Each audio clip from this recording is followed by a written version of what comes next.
That's me in the very beginning.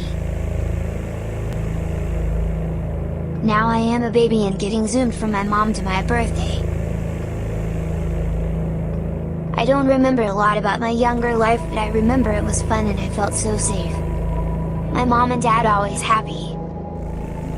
I guess my mom's sister was mad that my dad was so great, so she called the police and said he hit my mom. We were all reading and they came. I heard my dad yelling, "There's no way!"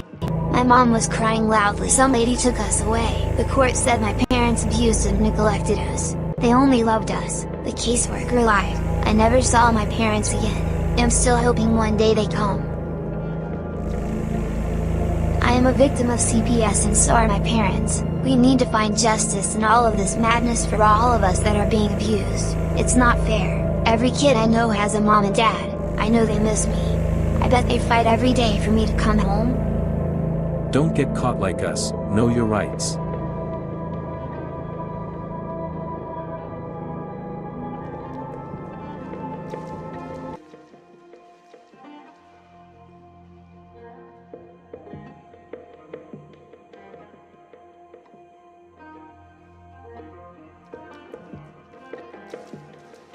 From the Lord, offspring a reward from Him. This suggests children are a precious gift from God to be valued and cared for.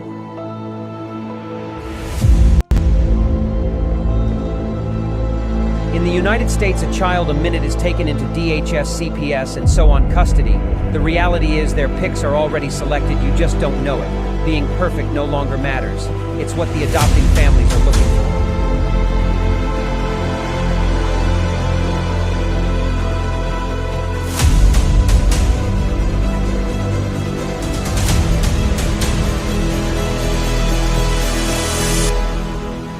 Who is it stealing the children, you ask?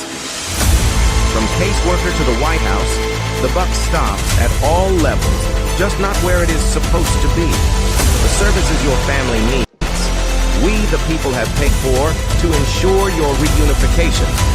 Title IV says, reunify at all costs. United, we stand means nothing to us when it comes to family values.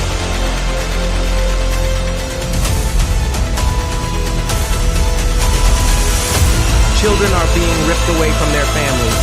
Parents are reverting to addictive behaviors to cover the pain. The trauma caused by child removal is just being recognized, and the results are atrocious. Termination of parental rights is not healthy for anyone, just profitable. For the people enforcing the lie.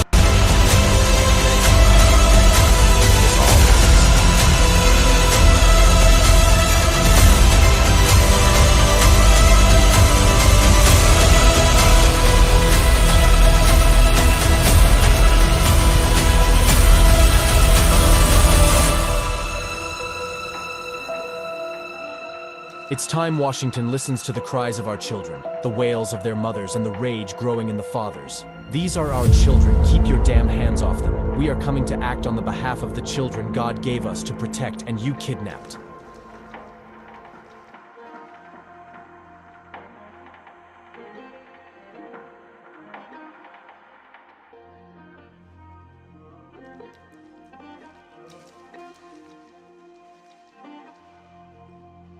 CPS makes upwards of $3 billion per day on trafficking and selling our children. The corruption may start with the caseworker, but goes through the judicial system, passing the governor through the Senate and into the White House. The entire system has a hand in the business known as CPS. Our children are stolen every minute of a 24-hour day. They are being robbed of their innocence, their trust, their happiness. As parents, we are isolated and betrayed by a government we trust. States are balancing budgets on kids' lives. Only 12% of the kids taken will be reunified. Title IV funding is being riveted with fraud.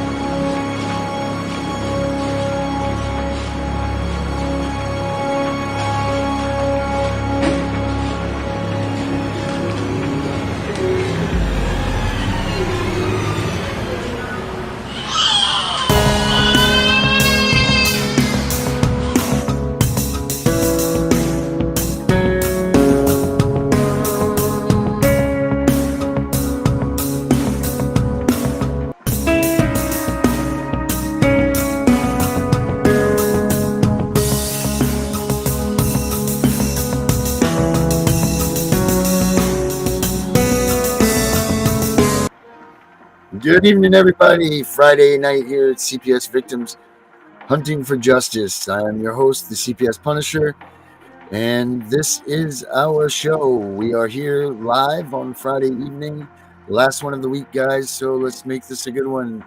American patriotism's on with us. Hello, all fighting for their children. That is awesome. Thank you, guys. Remember, like, subscribe.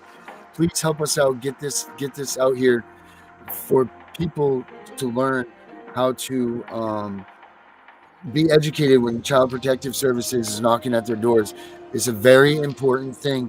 We can't stop this.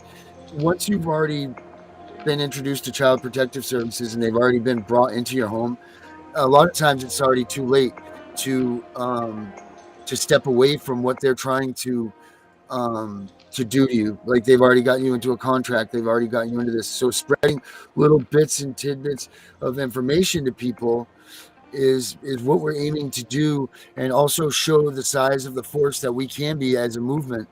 Guys, there's an awful lot of us, and we're not showing our faces.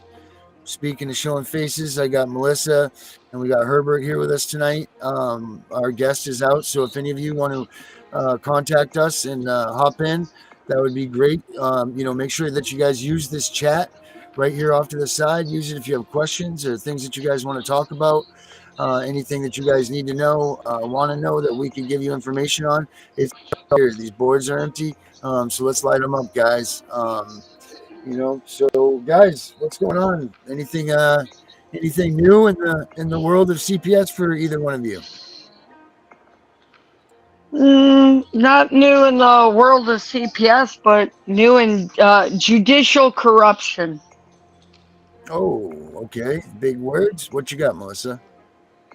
Well, I got Judge Hyde trying to find ways to hold me in contempt of child support on a child that was not even in the state. Oh. And I was actually just reading the statutes in Alabama, because he can't order child support until the child's deemed dependent. Well, my children have never been deemed dependent. Yeah, your children are still waiting for the 72-hour hearing thereafter, right? Like, isn't that where you're at when you've been in this for 2 years with them? My children have, at this point, they've had the 72-hour order, but that's it. There's no other orders.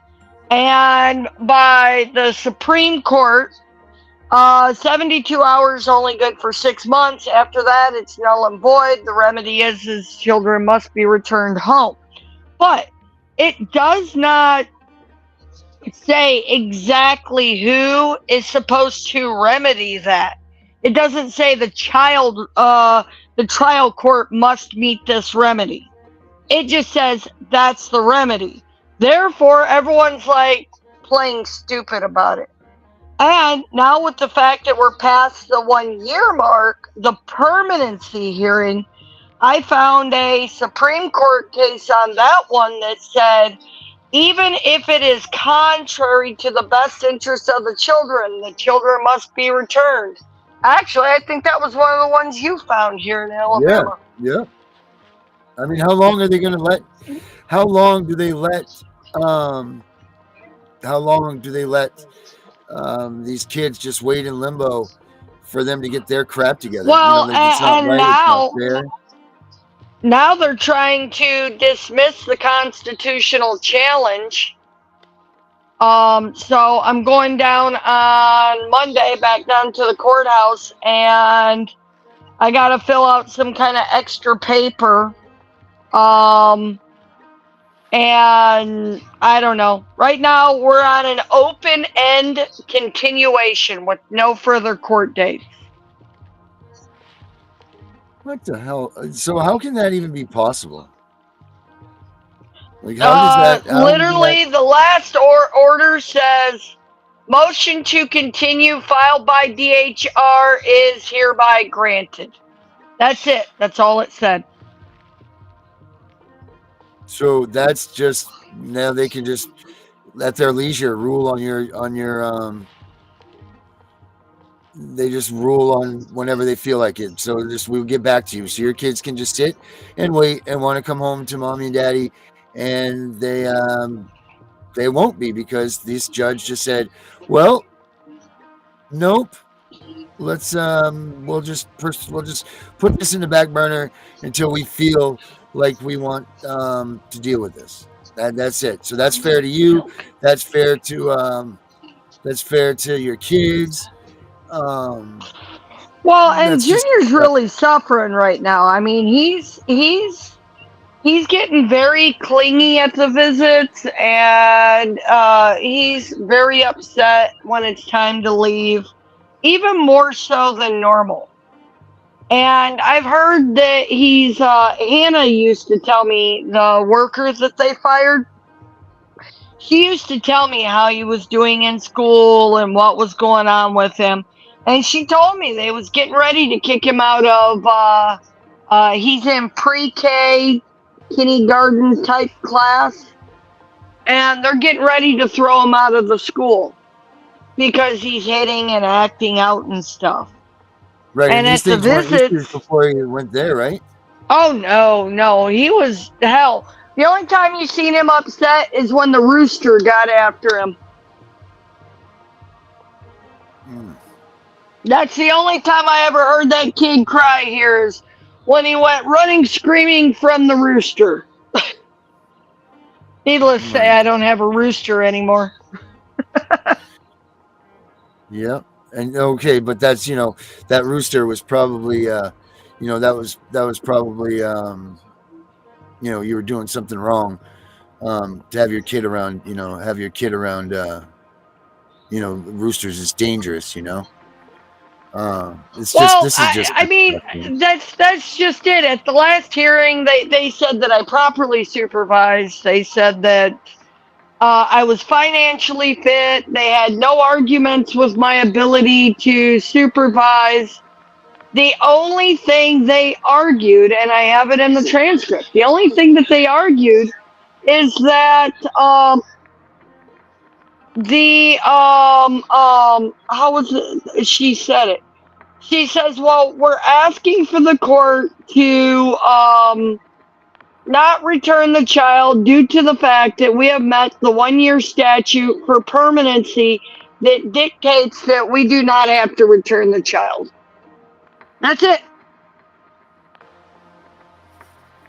So Wow. Because my judge took a year off and refused to hold court for a year, he has given up my right to a fair hearing during the time that I had to get my kids back. That's crazy.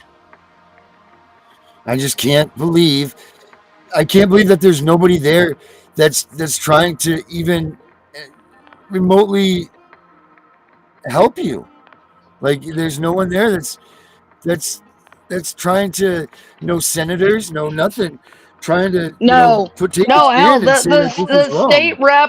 state rep and governor and the Senate and all that stuff, all the legislation, especially for like my county, the reps for my county, they're absolute garbage. They won't call you back. They don't answer the phone. You can write them till you're blue in the face.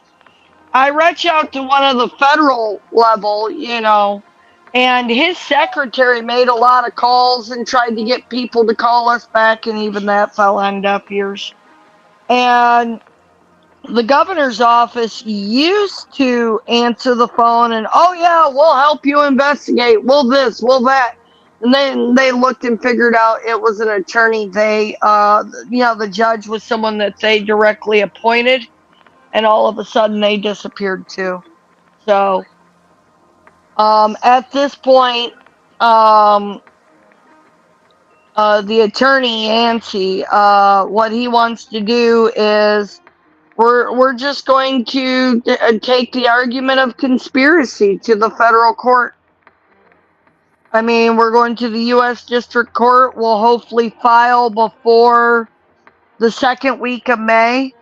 Because with mine, and I was talking to him about this, you're supposed to file within 2 years of the date the case was established. Well, where mine's kind of a gray area, Sarah's case was established at one point, but the other children were not established till they decided to take them. Their case opened the day they were removed, which still ties me to May 11th. And then it ties Annabella to June 18th. But here's what I want to know is, why the hell are we rolling into 2 years on a case with no dependency, no reunification, no nothing? Mm-hmm. No services, no getting anyone to get off their ass, and now all of a sudden it's, oh, well, we're not going to do any more makeup visits. We're done doing that. And the attorney for DH. That's the judges. The judge is the only one that can make that decision. Oh, no. Hyde left it 100% up to the department's discretion. Yeah, he's a crooked piece of shit. Mm-hmm.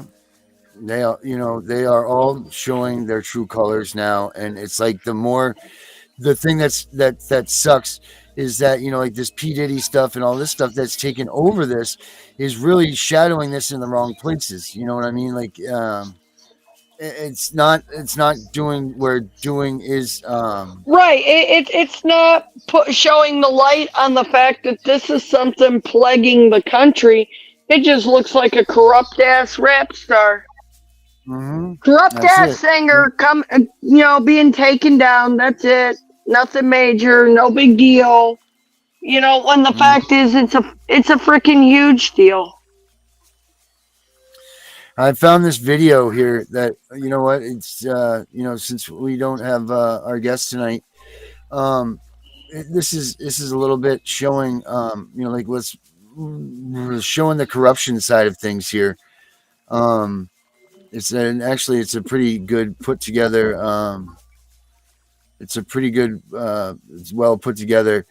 So let me, you know what? I'm just going to start it. I'm enough talking and you guys can see what I'm talking about here.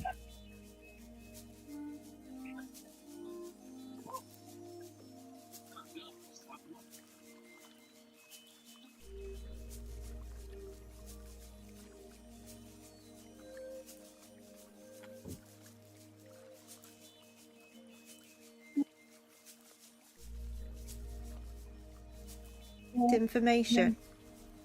Child Protection Services has struggled with high turnovers of caseworkers, facing danger and extreme stress.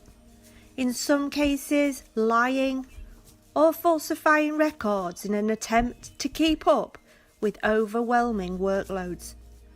But agency officials are optimistic about a new overhaul plan and efforts to identify high-risk early cases.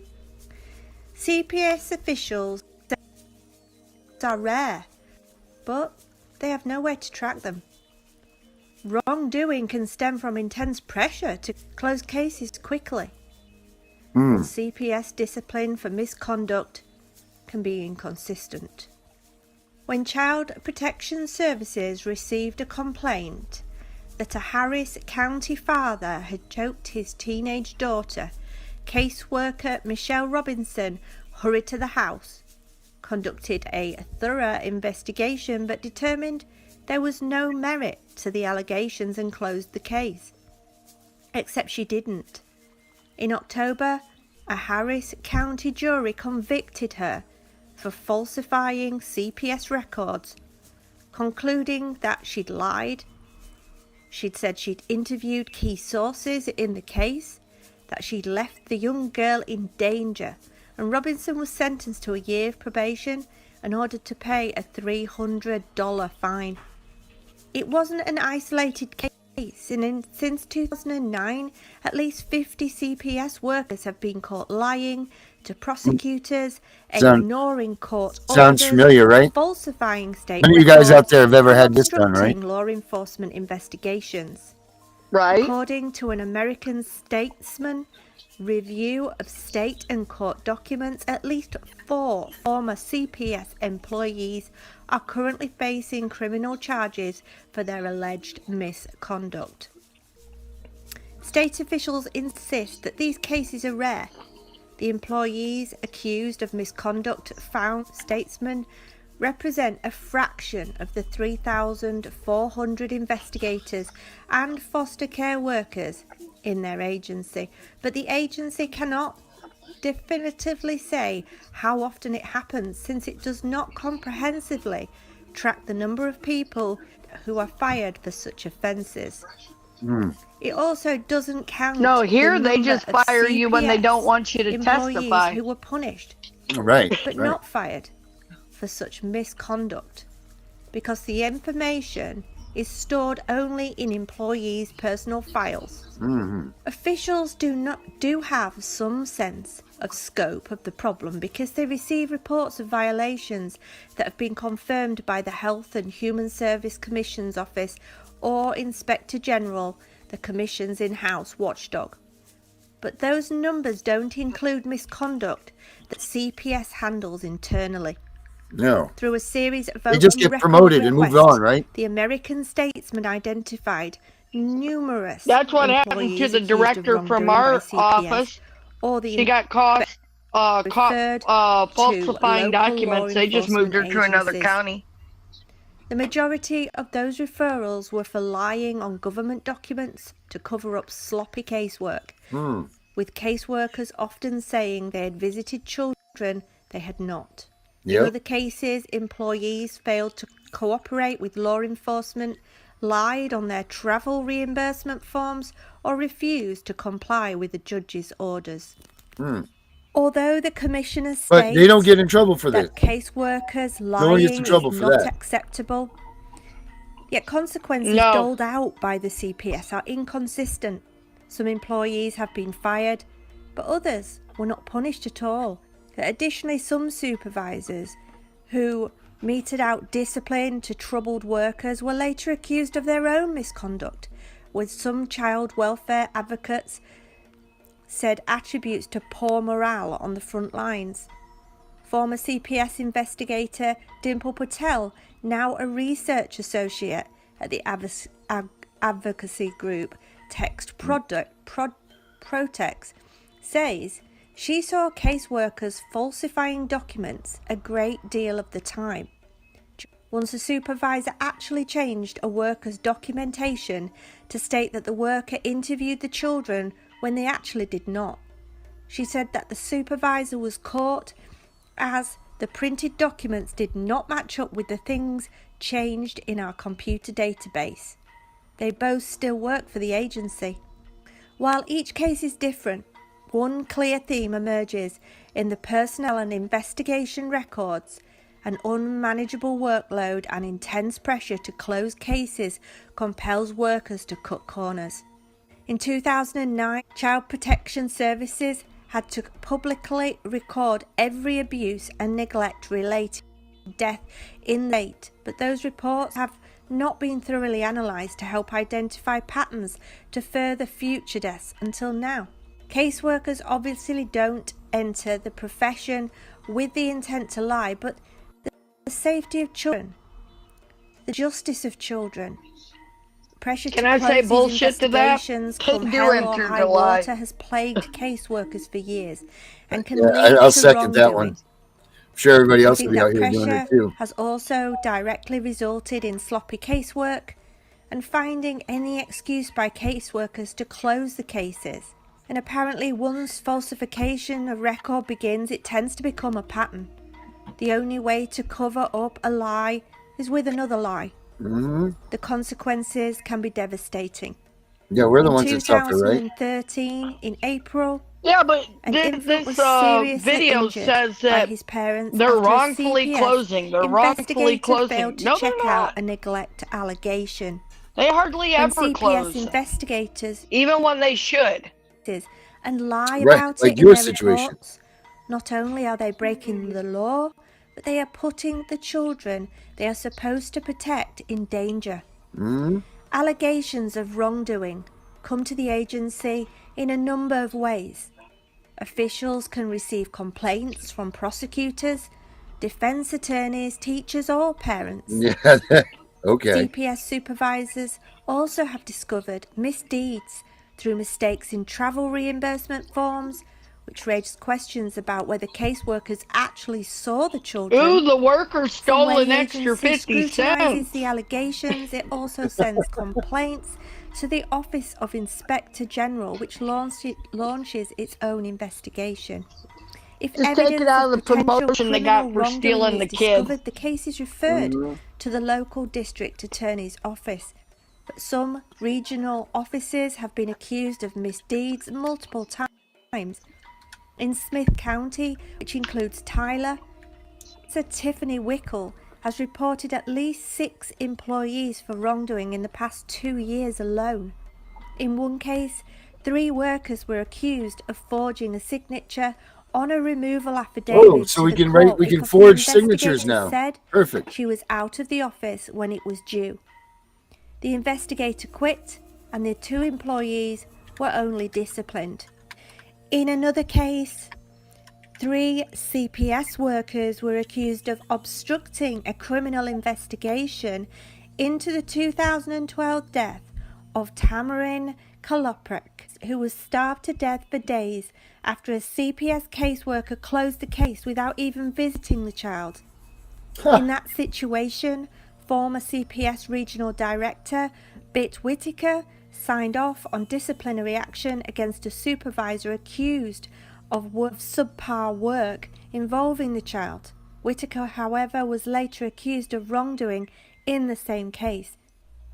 She was put on paid leave and allowed to retire, while the police department investigated the allegations that she had concealed documents and medical records involving the child and her sisters. In July, a Taylor County grand jury indicted Whitaker on charges of tampering with physical evidence, a 3rd-degree felony. Police department said more indictments could come against other CPS employees. In 2013, 3 CPS workers, Laura Ard, were criminally charged with tampering with evidence in the death of teenager Alicia Moore, who police say was murdered by her uncle after CPS had been warned the girl was in danger. Prosecutors said that 3 workers falsified documents to justify closing the case without conducting a thorough investigation. The CPS worker told officials she did it because she was under pressure to close cases and that she was only following orders. According to a report by the Officer of Inspector General Investigator, she blamed her supervisor for ensuring an edict to reduce the office's backlog of investigations. And then this tragic event. A dad worked for the State Department of Child Safety, handling cases of child neglect and abuse. The mum, a county sheriff's office dispatch supervisor in charge of sending police to check out complaints of child maltreatment. On paper, their jobs made the perfect fit for protecting children from harm. Yet they did exactly the opposite to their own children. According to a notice of claim filed on their kids' behalf, their 4 children, all adopted out of the foster care system, physical, sexual abuse.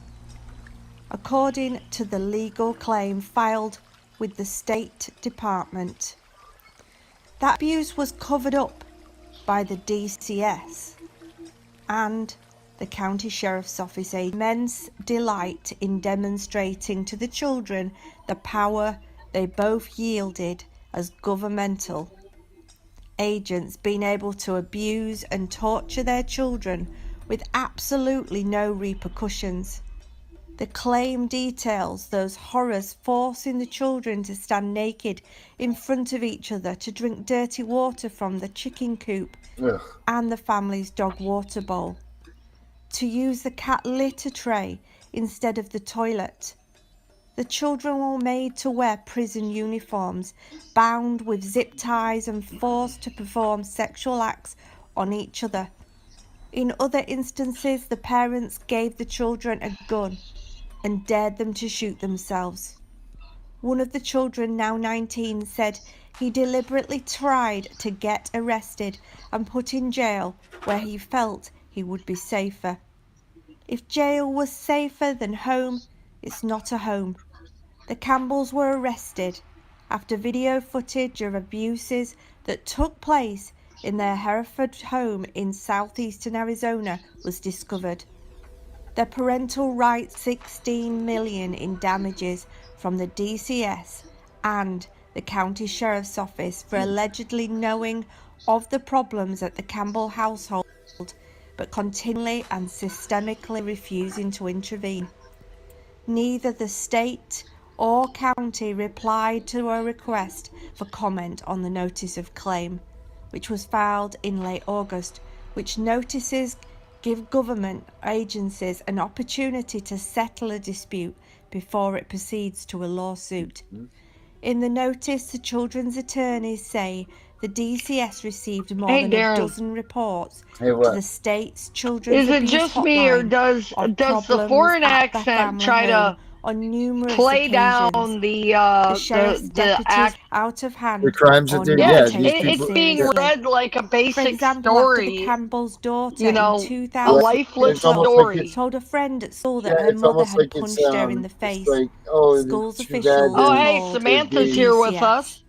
The Oh, parents sweet. She denied came the in? incident. All right. Even though the girl's face was bruised, the complaint went nowhere. Samantha, Hey, Sam. does this stuff Responding sound to familiar another to you? hotline call, the county sheriff's office deputy was sent to the home in 2016 after two of the Hey, how are children you? and their parents forced them to stand naked in front of their siblings while being videotaped. How does this stuff They said their does this stuff parents had sound familiar choked to them you? and threatened to kill them, but neither the DCS nor It's the a sheriff's complaint office took story the about the allegations department, seriously about and DCS. instead ensured that the report was squashed Well, and not investigated. Complaints? Yes.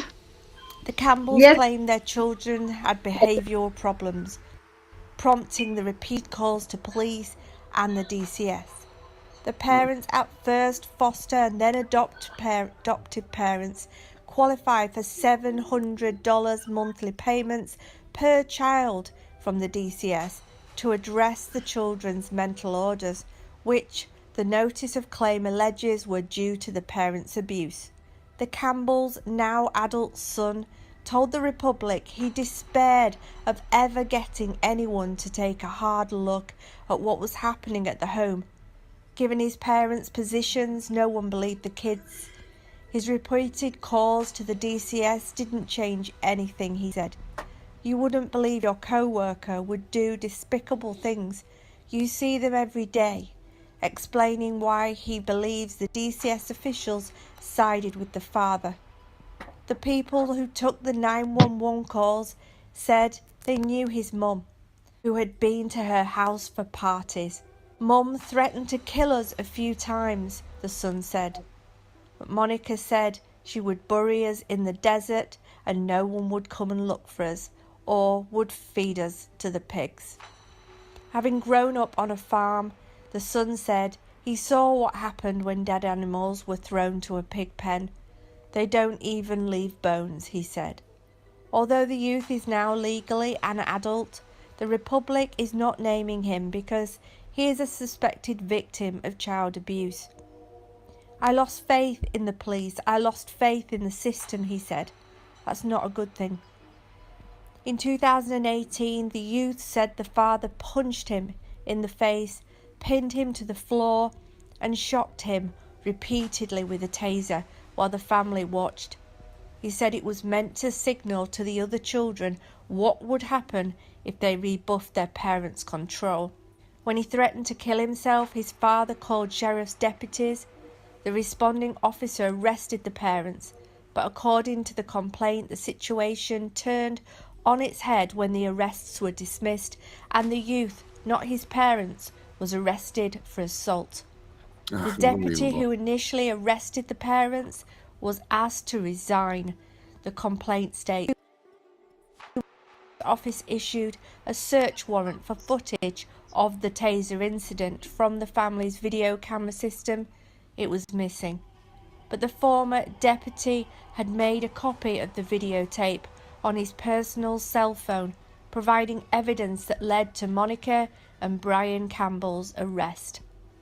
Brian Campbell was fired from the DCS in September 2018, while Monica Campbell was on administrative leave with the County Sheriff's Office until she resigned in March. The Campbell's now adult son questions why it has taken so long for his family's story to come out. He wants accountability for the inaction of people who should have protected him and his siblings.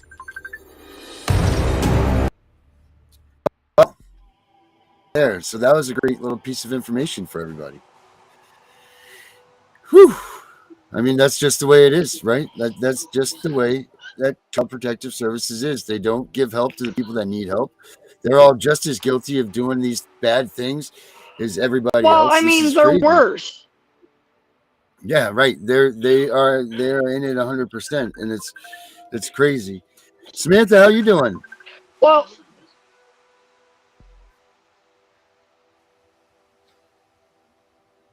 what's going on with how's you? your day going?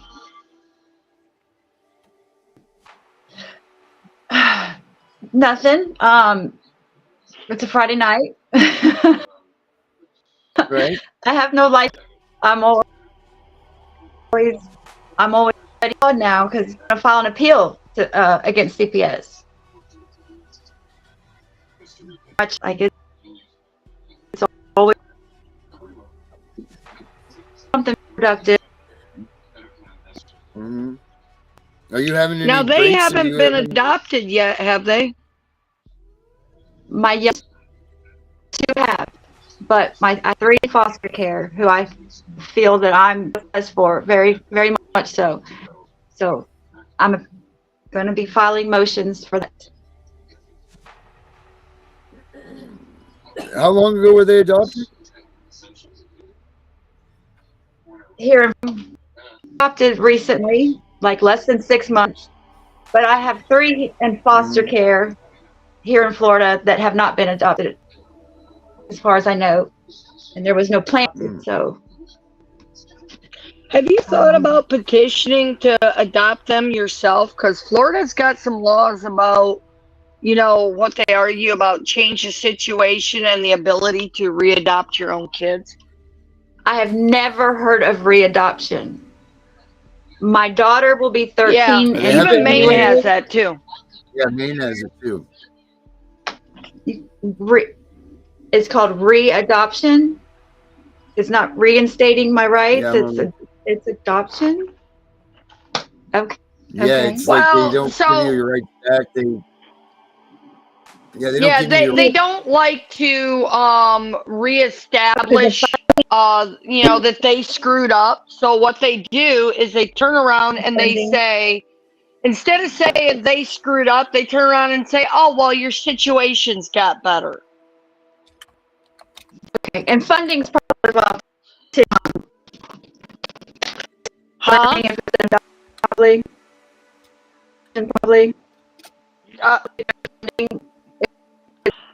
Oh yeah, I'm sure. Like that. No, I mean, you should be able to get a court-appointed attorney to help do the paperwork. Okay. Really, because I know that, especially in Florida, that paperwork has to be filed. It's required to be filed by an attorney. They won't let you file that pro se.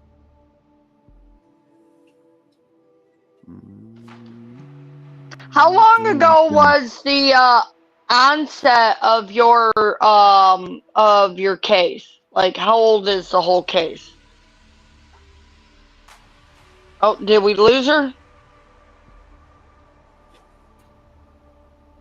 I'm looking up to see if Florida has this, like Maine does. Hey, Sam, 2018. 2018? Okay. When was your... And my dog. I'm wondering if you could use your TPR for grounds to go to the U.S. District Court and take it up to a federal level. You're very fortunate. You're in a U.S. District Court that has some really good case law, because me and you share the same federal court. And I've got some case law. Text me your email and I'll forward you over some really good case law. Talks about the violations of the department making the entire case void right from day one. Okay. I mean, they had no probable cause. I don't even think there was a warrant. So I will send you my email. Thank you, Melissa. Yeah, you know, they've still not even established dependency on my case yet, and it's 2 years old, so.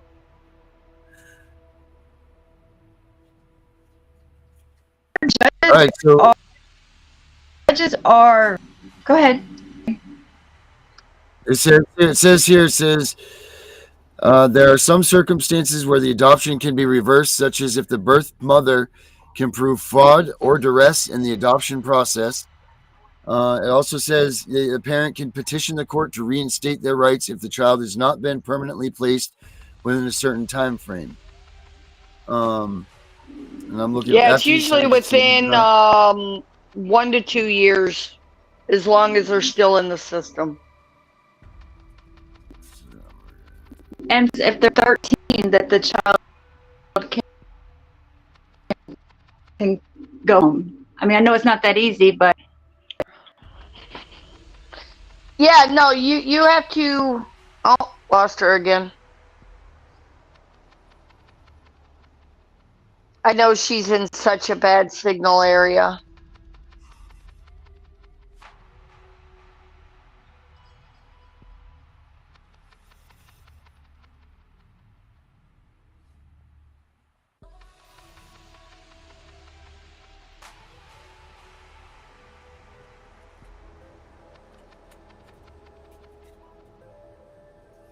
Yeah, it doesn't look like Florida has the Maine, like what Maine has. Right, right. No, but they do have that you have so long as long as you can prove your situation's changed. You know, you can argue to fix it.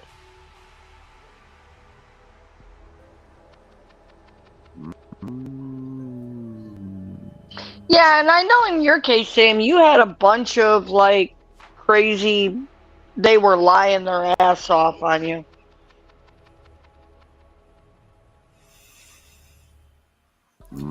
Stated in Florida.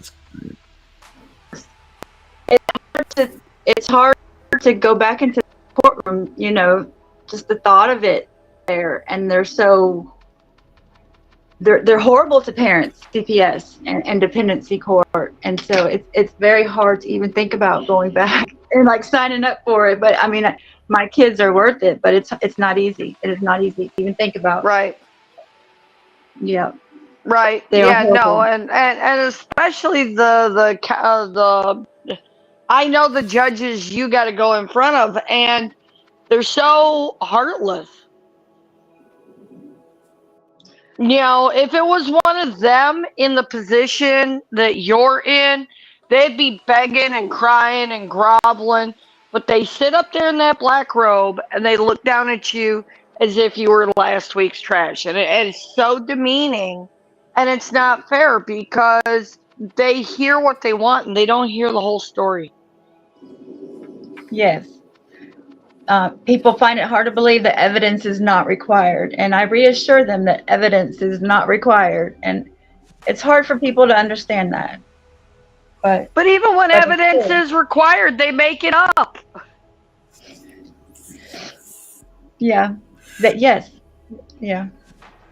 So it's Florida Rule 8.540, motion to reinstate parental rights. And it is as amended through March 26, 2024.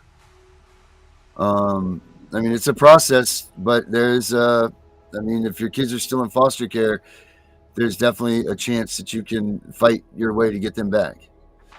I wonder if I should do the readoption or the reinstatement. Hell, I'd do both. Okay. Let me get this for you. Well, what's the worst they say? No. I mean, at this point, you throw it all out there, and whatever sticks. you know, it's sticks, got to mean something when you're standing there in that courtroom and you're still fighting. You Thank would think you. it should mean something. Right. And then How old are the ones that are still in foster? 12, 9, and 8. I would think the 12-year-old should be at an age that they would consider allowing him to speak. Yep. 13. I would think so. Absolutely. She's very close to 13. Hey, Because what Do you county still are have you any No. contact? Escambia County, 0 contact. in? India County? Mrs. American Pie wants to know. County. All right, because Miss American Pie did her own. She wants to know what county you are in. So you're in Scandia County. Yes. She's Mandy P northwest says, "Hey, guys." Florida. Mandy asks, "Hey guys, how can you prove fraud or adoption in the state of Florida, or fraud or duress after adoption in Florida? How do you prove that?" Well, it would be fraud throughout your case. I mean, it's the same as fraud upon the court. Let's see what it says for fraud and adoption. Well, I feel I can prove duress because I went to my TPR trial to fight for my kids, and my attorney coerced me to sign my rights over like 5 minutes into the trial. We went out into the hallway, and so I feel that that's extreme coercion under duress. You know, I had witnesses there. I went there for my trial. And then, you know, at the very beginning of it, I signed my rights over. My attorney told me to. So I think that something. But So adoption fraud, adoption fraud is any illegal act or intentional misrepresentation in the adoption process. This can include dishonesty or bribery by anyone involved in the adoption, such as birth parents, prospective adoptive parents, or adoption service providers. Adoption fraud is a felony and can result in fines and imprisonment for those convicted. Adoption fraud is also known as wrongful adoption. It refers to any form of intentional misrepresentations or illegal acts done by any of the families involved. Let's see here. But Darren, you know as well as I do that fraud in the case has no timeline. Fraud upon the court is open-ended. Right, it acts just like jurisdiction as well, right? Jurisdiction will last forever too. You can always question jurisdiction. So I mean, those are ways to, if you can, they say that it's a slim chance. They just want you to think that. You go out there and you fight for your kids. Don't let what everybody else says or anybody says it's, we can't do this or we can't. That's your kids. Like you say, throw this stuff at them. Do what you got to do to get your kids back because something's got to break through. I'm convinced that this stuff that we are all overlooking this, we've all overanalyzed. There's something so simple that all of us are missing to allow us to have our kids back. And I know that this is going to be the case. When one of us gets it, we're all going to get it. There's just something so minute and so simple, but we've all been told that this is such an intense and such a final situation. Hell, people don't even die on the death penalty on death row, for God's sakes. They die of old age. They never even get their death penalty. So why, as parents, right? is it Yeah, a death penalty, and they put it out 50 years Yeah. So why, as That's a parents, great do we message there. you That's know? a So great you message. just keep, just you don't worry about what other I've never people heard think. anybody say that. That's a good, thank you. Hmm. It's the truth. I mean, if they're going to try to compare this to the death penalty, well, let's compare the death penalty.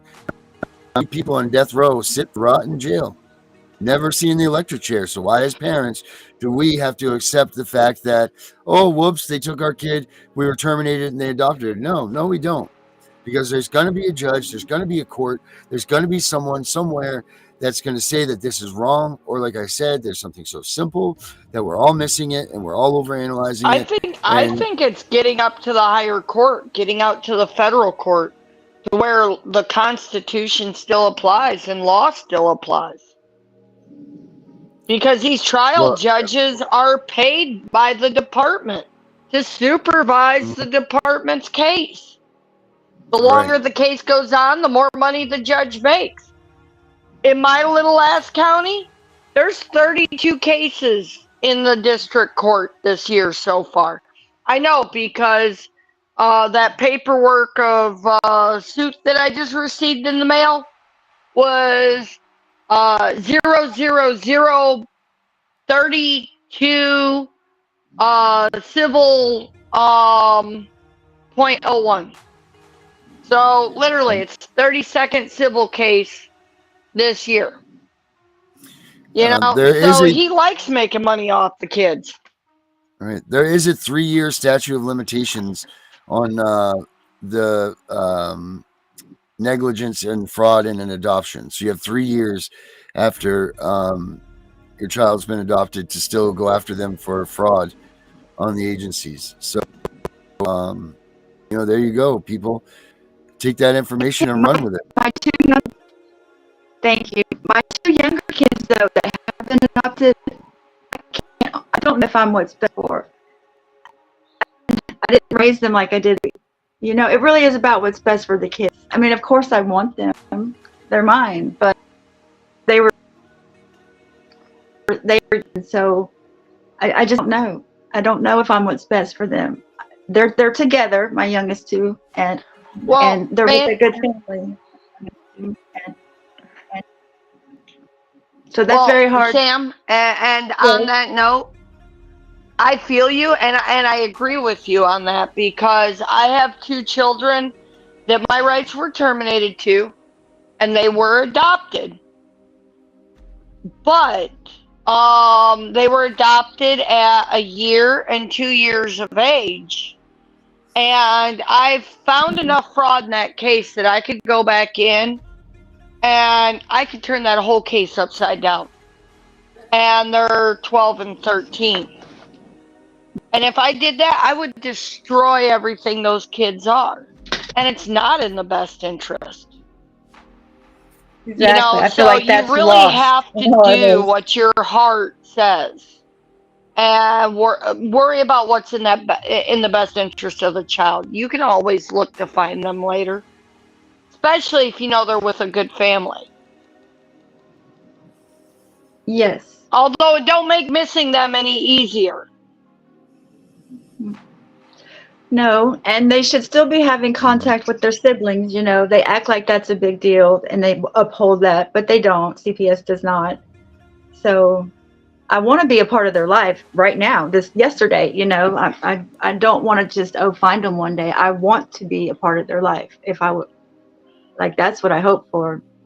If their new parents would allow it, or give me a chance, or just give me updates. I respect their authority now. Right. I'm not playing emotions for them. Just my 3 and foster. And I was going to say, you could always ask. You could always petition to open that adoption record, so that you can know who they are, not for the purposes of trying to regain custody, but to be, as bad as it sounds, Aunt Sam, not, or the cousin that they see for Christmas. You know, so that you're still apart without, you know, being firsthand. I can petition to open. Is that how you worded it? So, how's everything else been going for you? I know you've been working to try to build your TikTok and become kind of almost like a life coach with surviving the department. Yes, I can't. My Instagram is actually doing better than my TikTok. Which makes me mad. The topic is such controversy on Instagram. Majority of them are mean, but I feel like I feel like that's important. They're hearing it, you know. The awareness has begun once they hear it. So if they hear it another time, they'll start to change it, and they'll be like, "Oh, you know." So I don't care if they believe me or not. Right. Yeah. I don't know what you said. That's crazy. That's too bad because Sam has a lot to say. Yeah. And you know what, Sam's wonderful people. You know, she was a guest on our other show. She was a guest there, and my heart's always went out to her because she has struggled long and hard, and she has struggled with really wanting to speak out because I think for a while she, like the rest of us, was kind of stuck under the shame cloud, you know, and having to rebuild your own personal identity to stand up and say, you know what, this shit happened, and I'm not giving up. I'm that parent that is still fighting. That's what it's all about. Oh, we don't have any audio from you, Sam.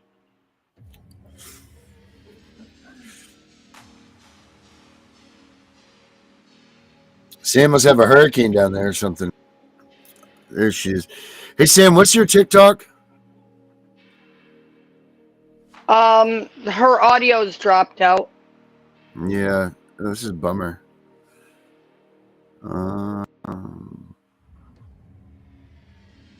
What a bummer for a Friday night. I didn't see him load out. Well, her TikTok, I'll send you one of her links, but she does a lot of videos and a lot of you know, awareness. A lot of reaching out to people for awareness. yeah. Hey, Mrs. American Pie, if you want to email us at abolishcps.com at gmail.com, and we'll get you in touch with her, and we'll get you guys information. That way you guys can do what you guys do, and you can get a little bit more knowledge on this.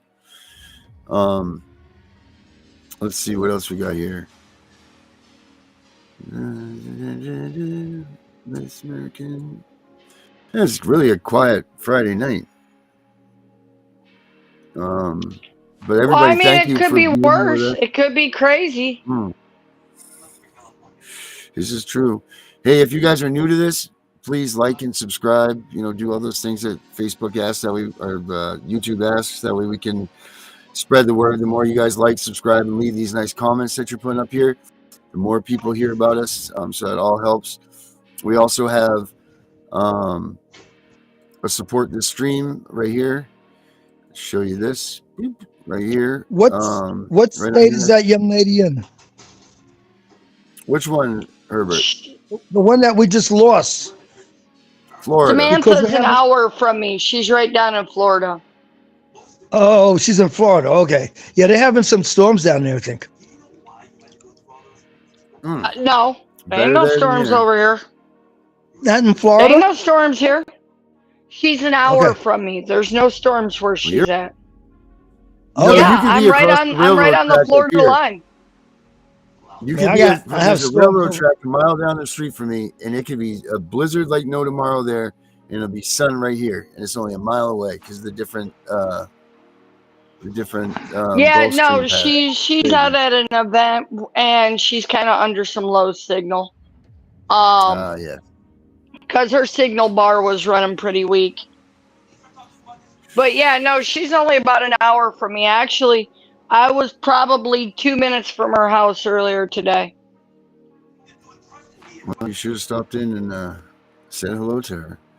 Well, guys, Nandy P says no storms tonight either.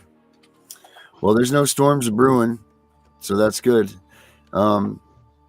Hey, make sure you check out abolishcps.com. Also, we have a bunch of apparel there that you guys can check out. We have the Make Parenting Great Again hats.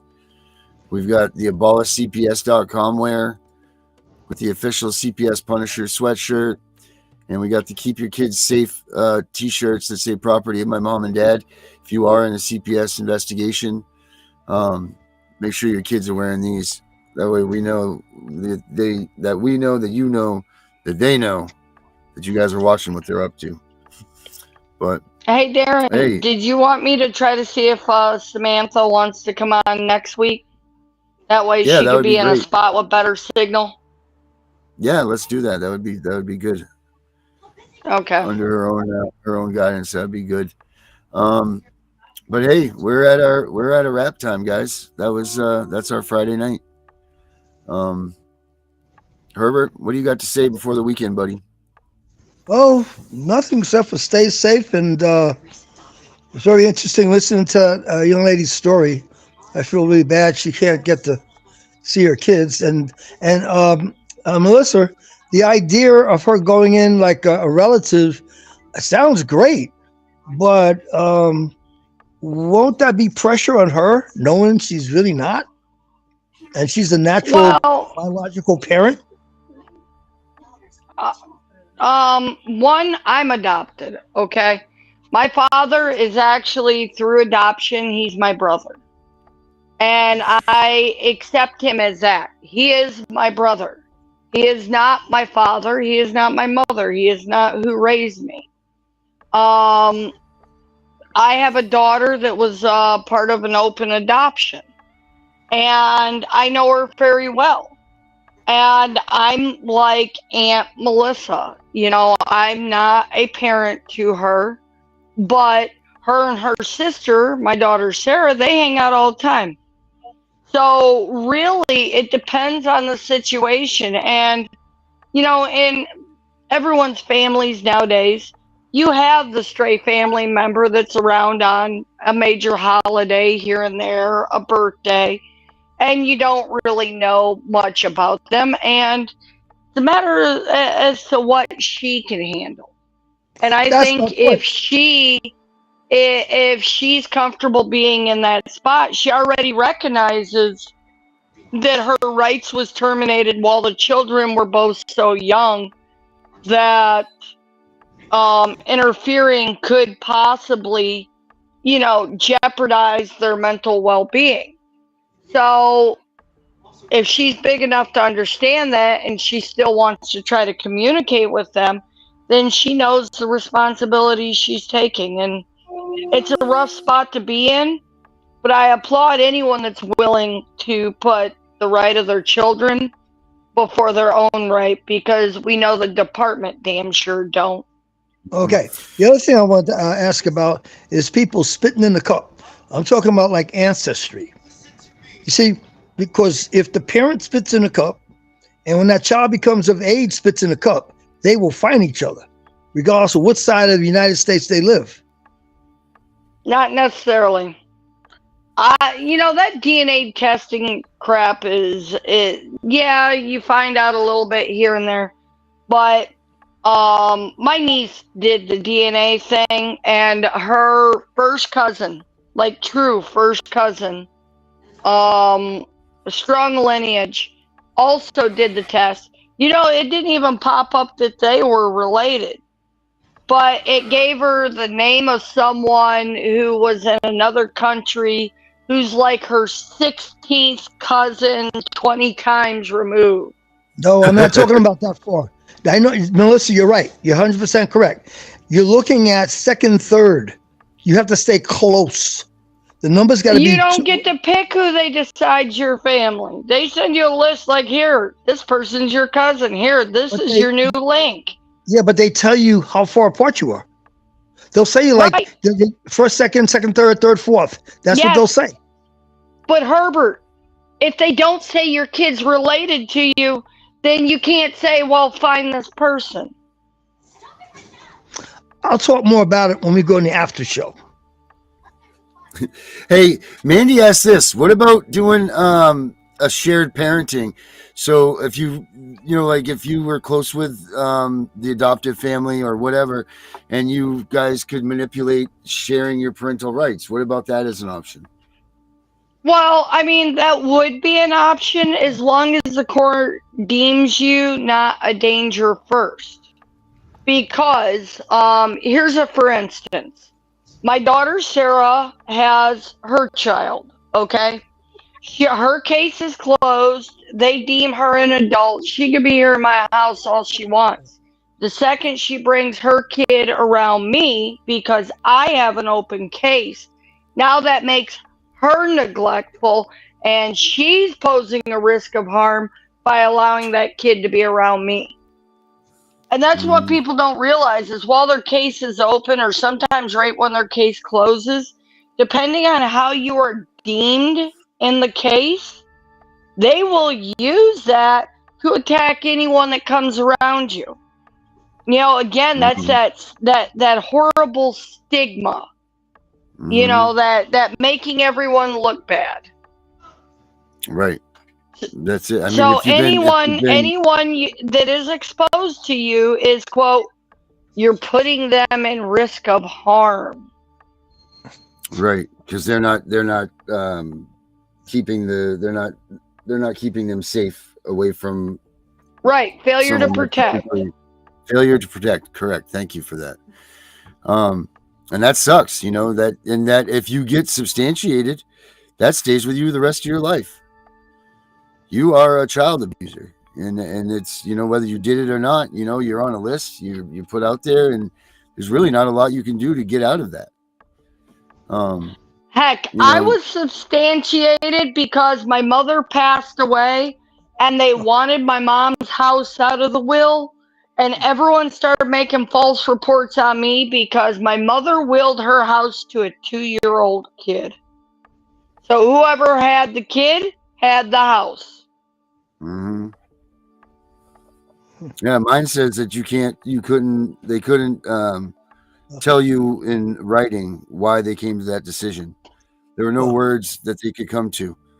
So I said, well, what the hell is this? You know, like, have you thought about appealing it?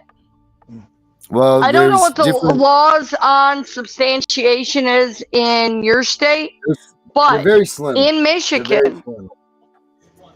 In Michigan, they have this thing about if they do not notify you of your substantiation within, I think it's like 21 days or 30 days, if they do not notify you of that substantiation, you have the right to appeal it and have it removed from your record. Yeah. Wow. Yeah, but what about after time's gone by? Like, I know that there's very strict time constraints on that. But Mandy says you can appeal that mark on the registry. Yes, you can always appeal it, and you might as well. Right. I mean, what's like I was saying to Sam? What's the worst they can say? No. Right. Exactly. I mean, what we lost a day drafting a paper. We already do that. I mean, Darren, I bet you have notebook after notebook after notebook of things that you've learned that you wish you would have known. Oh, I got filing cabinets worth. Right. You know? As do I. I got so much stuff. I forget that I have the stuff that I already have. You know, it's crazy. Right. It's crazy when you go through, you know, you'll reread your stuff and you're like, where did this even come from? I never even knew that this was here. You know, like you have so much information that you've collected over these time frames. Well, and I seen something today that kind of struck me a little odd. Yesterday we were talking about charges. We had kind of touched the topic of charges of failure to protect a minor from obscenity and being able to be Yep. put on a registry because some kid hops on TikTok and looks at something inappropriate. So, they're just now down here and trying to pass a bill that stops kids from getting obscene material out of our libraries.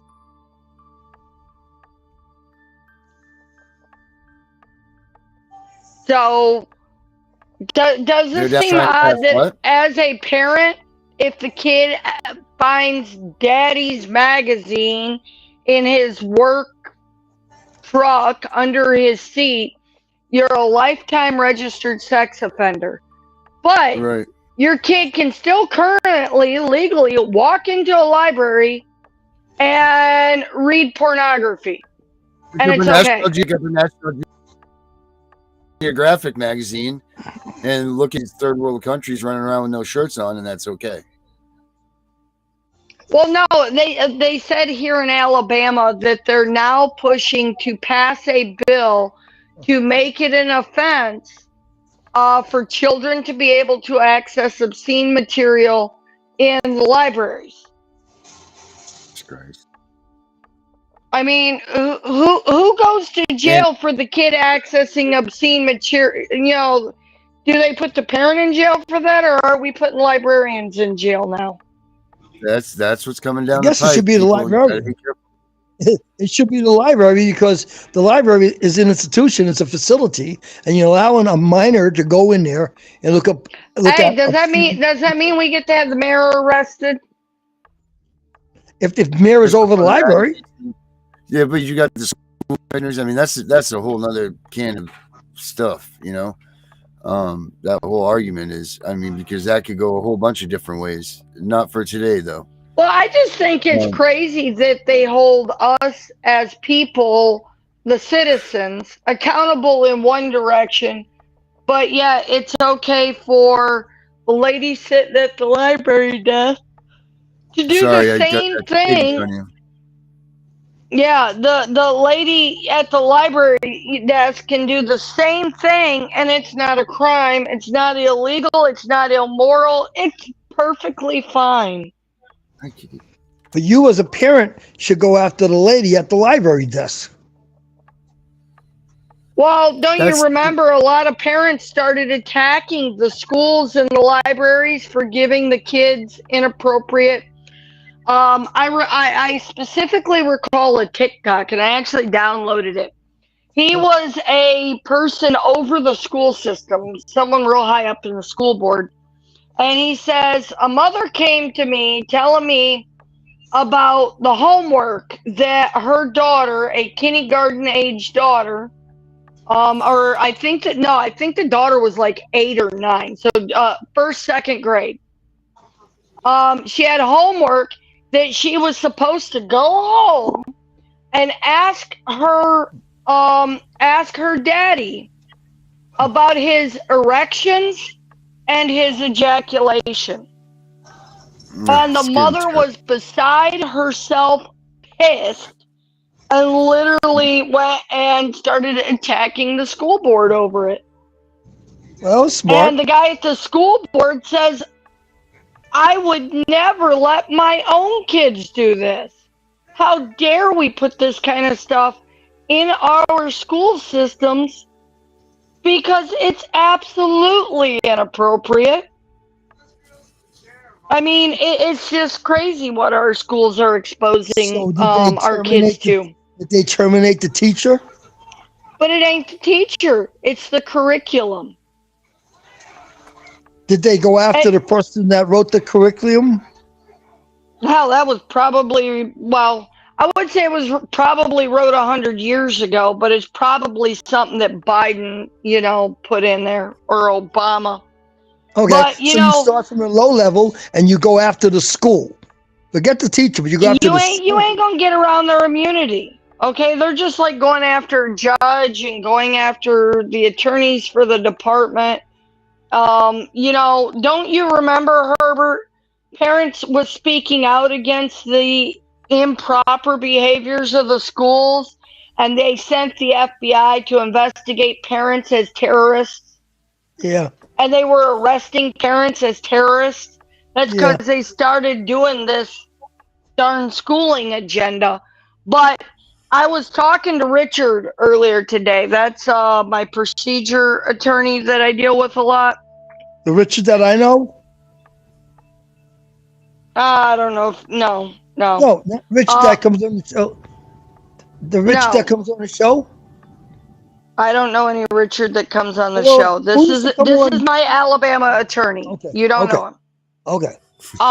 Anyways, we were discussing the system on a national level, how many kids were stolen, the fact that some of the northern states are using the alphabet mafia to pass all these really, really bad laws making pedophilia legal. And he says one of the first things he said is it's a shame that these kids that are being sexually transgendered to the opposite sex through the department and stuff, because the department says, hey, you want to be a little girl instead of a boy, come sign paperwork with us and we'll take you from your parents and make you whatever you want to be. Like he said, a child cannot enter into a legal contract until, especially in the state of Alabama, until you're 21 years old.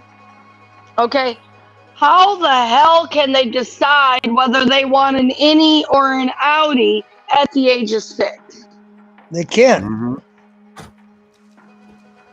They can't. And he said, and he was saying that anyone, any department worker, anyone, they should be punished. They should be criminally prosecuted. He says he feels that they're trying to create more girls so that there's more females to traffic. It's, who knows? All right, Melissa, you got last thoughts for tonight? No, I think we've all pretty much cleared the airway there. Jesus almighty, I think so too. I think we I'm had finished. a good night. Are we coming on after or no? Yeah, I'll send us a link. We got to do our scheduling, Herbert, for this week coming up. I just wanted to know. It's like that's all. Yep, I'll send the link right after. All right, guys. Thank you guys very much for joining me tonight. I'll see you guys in the after. That's it, people. Don't ever give up the fight for your children, no matter what, no matter who, no matter what people say. That's your kids. You do what you got to do to fight for them. And if you feel like you can get things done, then you damn well go and do it, because that's your kid. And you don't need to. You love them. Go get them. That's all I can say about that, guys, because no one can tell you what you can and can't do but you. I'm the CPS Punisher. And that's right. And I'm going to try right here. And ready. I was doing. Should become Punisher. And I am getting it.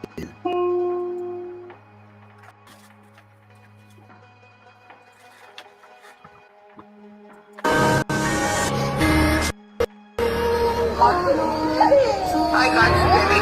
I'm not referring to you. I'm supporting my daughter because this is going to court. I love you, baby. Greetings, world. We are anonymous. Families are being destroyed. Children are being emotionally torn apart. In the United States, this all began when President Bill Clinton signed the Adoption and Safe Families Act of 1997. Since then, taking children from their loving parents has become a multi-billion-dollar industry. Children are now seen as walking, breathing bags of money for corrupt state governments all over the United States. The US government incentivizes the kidnapping of children by providing lump sums of cash from federal funding to the states. Going to CPS, trying to work everything out with them, thinking my son might be adopted. Our children are the most precious people in our lives. We must protect them. In many cases, children are taken from their loving parents for the smallest of reasons, such as eating too much fruit or smoking a joint in their own home. Child Protective Services, CPS, has all been known for massive corruption, the falsifying of documents, statements, and the list goes on. Now, state police issued an Amber Alert for the pair on Monday after she failed to turn her son over to CYFD. On Tuesday, Bryant went on Facebook claiming she's the victim of CPS corruption. This is a legal, human trafficking mafia with unlimited power and absolutely no accountability. You want to do this, you want to take your juice? You want to drink a little bit right now?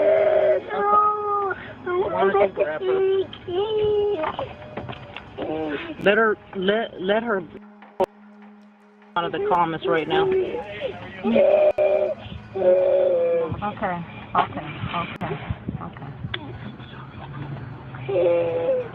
This is a call to all, remove your fear, and put on your masks. Find all of the CPS groups on social media platforms, get involved, do extensive research. Arm yourself with information. If you live in fear of the CPS mafia, then remove your fear, join with others and fight back. We will push to change the system, as long as the CPS uses corrupted methods to destroy our lives. The Department of Child Protective Services has become a protected empire, built on taking children and separating families. This is Nancy Schaefer. She gave up her career, and later her life, for the fight against CPS. The details of her murder are very suspicious, and many believe that she was murdered by the CPS for her heroic deeds. Please research her. This is not to say that there are not those children who do need to be removed from wretched situations and need protection. However, my report is concerned with the children and parents caught up in legal kidnapping.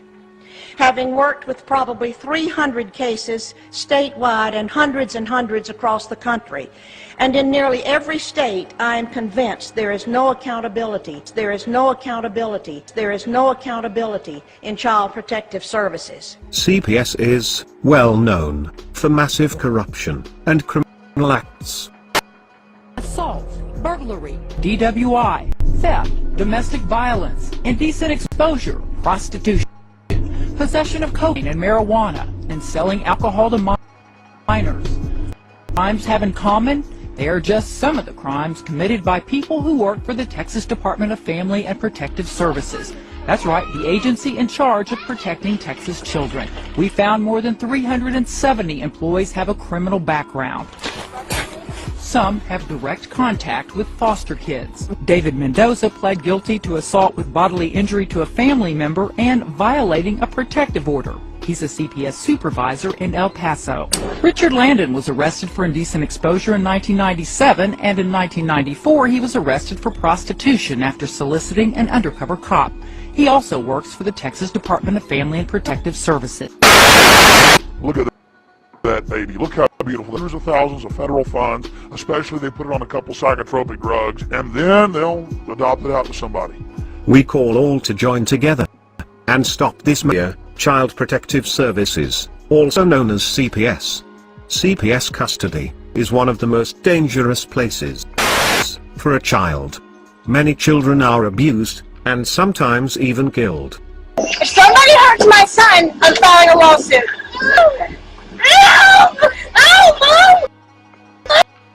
CPS, Child Protective Services, we are waking up to your corruption involved with children, and we will expose you. We are anonymous, we are legion, we do not forgive, and we never forget. CPS, expect us.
Hey guys, like, subscribe, do all that good stuff.